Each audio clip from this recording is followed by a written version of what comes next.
Muito bem, agora temos aqui modal entrando na história. Can, que vai entrar com uma ideia de habilidade, primeiramente aqui. So read maps. Me falta nessa frase auxiliar e sujeito, né? Eu estou vendo uma pergunta e a pessoa respondeu, not very well. E temos nas opções, can you, do you can, or just can. So can you read maps, do you can read maps, or can read maps. Perceba que a letra C não traz o sujeito, e eu preciso do sujeito. Então a letra C já carta fora do baralho. Eu tenho uma estrutura que é auxiliar, sujeito e verbo principal para pensar uma pergunta em inglês. Tem umas exceçõezinhas, né? Perguntas para descobrir o sujeito, but let's focus on the pattern. Can you? Então, Ivan diz pra gente ali que a gente vai usar o can you. Então, quando ele diz isso, o que é que eu entendo? Ele está mostrando pra gente que o can, esse verbo auxiliar, que é um modal, vai fazer a interrogativa ali passando para frente do sujeito. E ele tem razão. Eu não vou usar o auxiliar do para o can, porque o can é um verbo auxiliar. Portanto, ele próprio vai passar. Lembrando que o can pode ter uma ideia de proibição, se usar numa negativa, né, ou de permissão. Ele pode ter uma ideia de habilidade. Então vai depender do contexto aqui. Eu entendo qual a ideia de você sabe. Você consegue olhar para o mapa, né, e ler o mapa. So can you? Number 2. My wife hates. Observe a conjugação de terceira pessoa do singular. O verbo hate acabava originalmente aqui com esse A mudo. Então o último som é o T. The last sounds which is voiceless, que não tem a corda vocal. Então você vai tirar a corda vocal do S fazendo hates. So my father hates watch football, watching football, or to watching football. Então a minha esposa, lembre-se, no português, olha o que eu disse, né? A minha esposa. No inglês eu não vou usar o artigo definido ali antes do possessivo, né? The my wife. Você vai entrar direto no possessivo. My wife hates, odeia. Então aqui temos uma questão de regência verbal. Não tem jeito, né? Então o que eu estou pensando aqui? Eu quero botar um verbo, o verbo assistir, depois do verbo odiar. No português, quem odeia, odeia fazer alguma coisa. A gente traz o verbo direto ali no infinitivo e vida que segue. E no inglês? Será que eu posso entrar direto com o verbo assim, watch? Será que eu posso entrar com o verbo acrescido de ing? E nesse caso, né, desse tipo de regência, esse ing não é um gerúndio, seria uma substantivação do verbo watching, que seria o ato de assistir. Então, alguns verbos, o verbo enjoy, por exemplo, pede esse tipo de regência. Então, quando eu quero dizer eu gosto de assistir televisão usando o verbo enjoy, eu tenho que dizer I enjoy watching. Ah, por quê? Regência. E livrem-se da ideia de que ing é só gerúndio em inglês. Não é. Ing pode ser gerúndio, um verbo no gerúndio, pode ser um verbo substantivado, ou pode ser um adjetivo também, dependendo do contexto. E a letra C traz uma construção para a gente que parece impossível, mas não é. Existem regências que vão pedir a preposição to seguida de ing, como, por exemplo, look forward to, que é um modal verb, que é um phrasal verb, ou ainda I'm used to, for example, I'm used to watching football. Então essa regência existe. A questão é saber se ela cabe ali para o hate. Bom, o verbo hate jamais vai pedir o verbo da sequência direto assim, na primeira forma, sem o to. O verbo hate está num grupo que tem duas regências aceitas com o mesmo sentido. Ou ele vem com o verbo da sequência no infinitivo, o que significa o verbo na forma original precedido pela preposição to, coisa que a gente não encontra aqui. Então essa regência da qual eu estou falando seria assim, ó, to watch. Isso seria possível, mas eu não tenho essa opção aqui. Outra opção é o verbo da sequência vir substantivado, o que é super comum, e é mais comum do que no uso. Você vai ver com mais frequência o ing do que o infinitivo. Então, na letra B.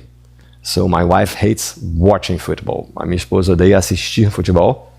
Então, qualquer ação que eu quiser botar aqui para dizer que eu odeio fazer, eu posso trazer o ing. Ó. I hate cooking. My wife hates cooking. Ou o infinitivo. Isso aqui eu não posso fazer, a regência não permite, e a letra C também não posso fazer, porque a regência não permite aqui. So, letter B is the one here. My wife hates watching football. O verbo like e o verbo love, né, que são os opostos ali, também aceitam essas duas regências. Então eu posso dizer I love to travel, or I love traveling, mas eu não vou dizer I love travel, botar o verbo direto ali, sem o to. Number 3.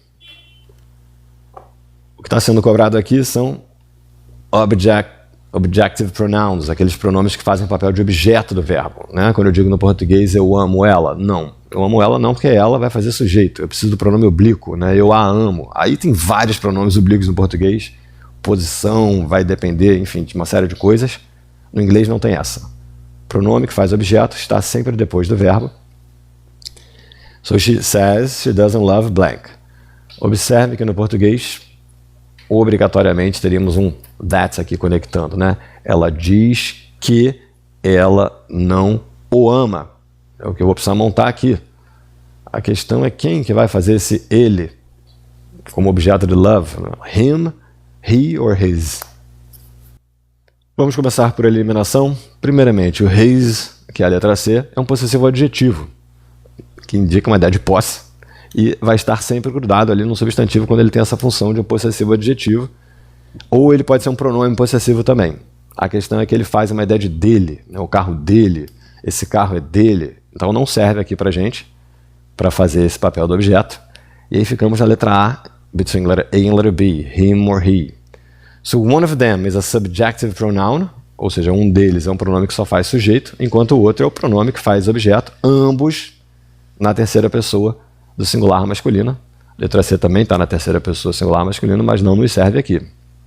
So what would you say? She says she doesn't love him, or she says she doesn't love he. Temos que ir com a letra A. Então aqui, him é o pronome que vai fazer o papel de objeto ali para completar verbos ou preposições. Se eu quiser falar com ele, eu diria with him. As preposições também vão pedir esse tipo de complemento. Number 4. What do you think of this music? O que você acha dessa música? Present simple. Vou dar uma conectada aqui no cov. No k. So what do you think of this music? I love him, or I love it. So Lana is saying it's letter C. I love it. Perceba que a diferença da B e C para A é que a A não contém o objeto. Eu amo o quê? E no português ficaria bem comum a gente falar eu adoro e não colocar esse objeto, né? No inglês não é uma boa ideia deixar a frase nem sem sujeito, nem sem objeto. Então eu preciso de um objeto aqui, de um pronome que represente a música. Because music is singular and it's not a person, eu vou na letra C. Veja bem que I love him seria eu o amo, mas aí teria que ser uma pessoa ali, né? Esse him, do gênero masculino. E eu gosto dela, eu a amo, mas eu amo a música, que não é uma pessoa. Então, um pensamento aqui poderia, será que eu posso botar o her? Né? Porque se fosse uma pessoa, eu poderia dizer eu a amo, mas como music não é uma pessoa, eu vou dizer it, I love it. E observem como esse E tá mudo. Bow. E aí esse v vai pegar aqui o it e o O no som de A, né? Lá. Ah, I love it. So I love this music. It's really nice. Number 5. Is this your bag? Essa bolsa é sua? Essa sacola é sua? Letter A, yes, it's mine. Letter B, yes, it's mine. And letter C, yes, it's the mine. Aqui tem uma cobrança entre possessivo adjetivo e pronome possessivo, que no português se misturam. A mesma palavra pode fazer as duas funções. Eu digo, meu carro é azul. Ok, meu carro, meu está acompanhando o carro, portanto é um possessivo adjetivo. Aí vem uma outra pessoa e diz, o meu é branco. Esse o meu sozinho, que já traz a ideia dentro dele de meu carro nesse contexto, é um pronome. Ou seja, no português eu usei o mesmo meu. No inglês esses meu seriam diferentes. So Lana said it's letter B. Yes, it's mine, and Lana is right. Então aqui no português eu falo, ele é meu, por que está errado? Porque my é um possessivo adjetivo. Necessariamente precisa acompanhar um substantivo. Então eu poderia até dizer, yes, it's my car. E trazer aqui o carro de novo, aí ficaria certo. Mas uma vez que eu quero, ele não é meu carro, não, eu fiquei preso ao carro, desculpa, a sacola aqui, né? E veja bem, no inglês não tem o gênero, no português eu vou precisar pensar, é minha, meu, minhas, meus. No inglês eles não têm plural nem gênero. Então quando eu quero dizer, sim, ela é minha, e esse minha já está trazendo ideia, né, a ideia de minha sacola, ou seja, como um pronome, aí eu preciso usar o mine. Então a regra vale assim, my tem que estar acompanhando o substantivo e mine nunca pode estar acompanhando o substantivo. Ou vai ter um verbo depois dele, ou vai estar no final, como é o caso aqui. Então alguém pode falar, meu carro é azul. Eu digo mine, não vou usar o artigo definido, como na letra C. É um perigo pra gente, porque a gente fala o meu, E aí dá uma vontade de botar esse artigo definido. O que você vai pensar para se livrar dessa ideia maldita? Que você não vai usar artigos definidos antes de possessivos em inglês. Então eu diria, por exemplo, alguém disse, voltando aqui ao contexto, meu carro é azul, e eu quero falar, o meu é branco. Eu digo, mine, perdão, is white. Tá ali, o meu é branco. Não posso botar um my sozinho aqui, porque o my vai precisar my car, vai pedir o substantivo. Então, letra B. Primeiro, porque precisamos do pronome possessivo e não do possessivo adjetivo. E a letra C é invalidada por conta desse artigo definido aqui. So it's mine.